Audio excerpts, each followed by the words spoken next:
आणि आता बातम्या पाहूयात सविस्तर। राज्यभरात कोरोनाचा धोका वाढत आहे, सातत्याने वाढत आहे आणि अशातच अमरावतीकरांना सावध करणारी एक बातमी आहे। अमरावतीत कोरोनाच्या नव्या व्हेरिएंटचा शिरकाव झाल्याचं समोर आलंय। ओमायक्रॉनच्या XBB 1.16 विषाणूची तब्बल 16 जणांना लागण झाल्याचं समोर आलंय। हे 16 रुग्ण हे अमरावती जिल्ह्यात सापडल्याने एकच खळबळ उडाली आहे। नागरिकांमध्ये यामुळे काहीसं भीतीचं वातावरण आहे। प्रशासनाने विशेष सतर्कता बाळगली आहे, तसंच नागरिकांनाही विशेष काळजी घेण्याचं आवाहन केलं आहे।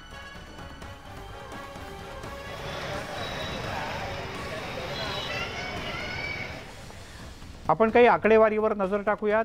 9 एप्रिलला 4 रुग्ण कोरोनाचे होते, 10 एप्रिलला पण 4 नवे रुग्ण सापडले, 11 एप्रिलला 7 रुग्ण, 12 एप्रिलला 10 रुग्ण आणि 13 एप्रिलला पुन्हा नवे 10 रुग्ण सापडले।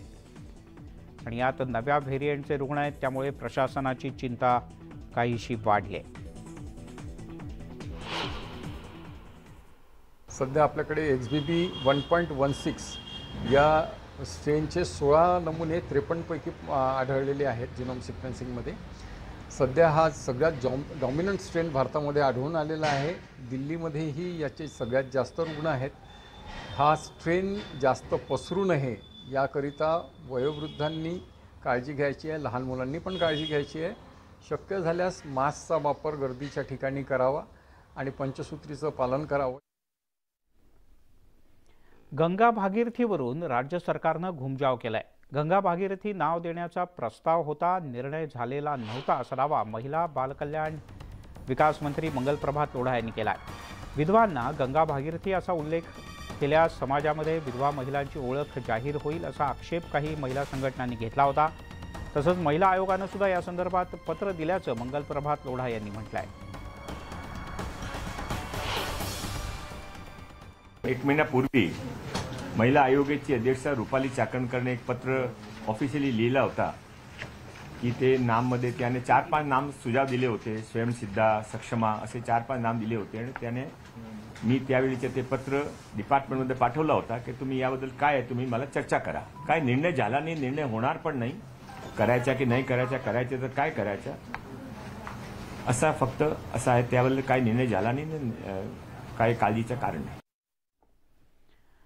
वळूयात पुढच्या बातमीकडे।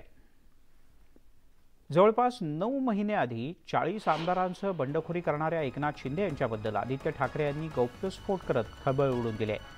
एकनाथ शिंदे यांनी बंड का केलं याबद्दल शिवसेना ठाकरे गटाचे युवा नेते आदित्य ठाकरे यांनी एक मोठा आरोप केलाय।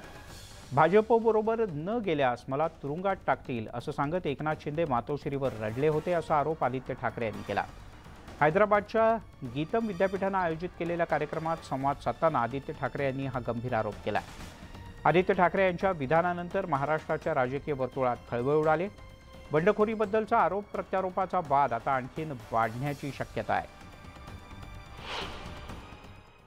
You can question if you can term something of complete disregard, disloyalty for someone who's been backstabbed and gone over just for power there.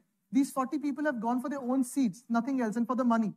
The chief minister, who's the current chief minister, has come and cried in a house because he was going to be arrested by a central agency. And he said, I have to hop out of the BJP, otherwise they will arrest me. दरम्यान आदित्य ठाकरे यांच्या वक्तव्यावर मुख्यमंत्री एकनाथ शिंदे यांनी प्रतिक्रिया दिली। त्यांनी केवळ 2 वाक्यात आदित्य ठाकरे यांचा अपमान केलाय। आदित्य ठाकरे यांच्याकडे कुठे लक्ष देता, ते जाऊ द्या रे, ते लहान आहेत असं मुख्यमंत्री म्हणाले। आदित्य ठाकरे बोलले की तुम्ही मातोश्रीवरती आला, अरे ते जाऊ दे रे, काय सर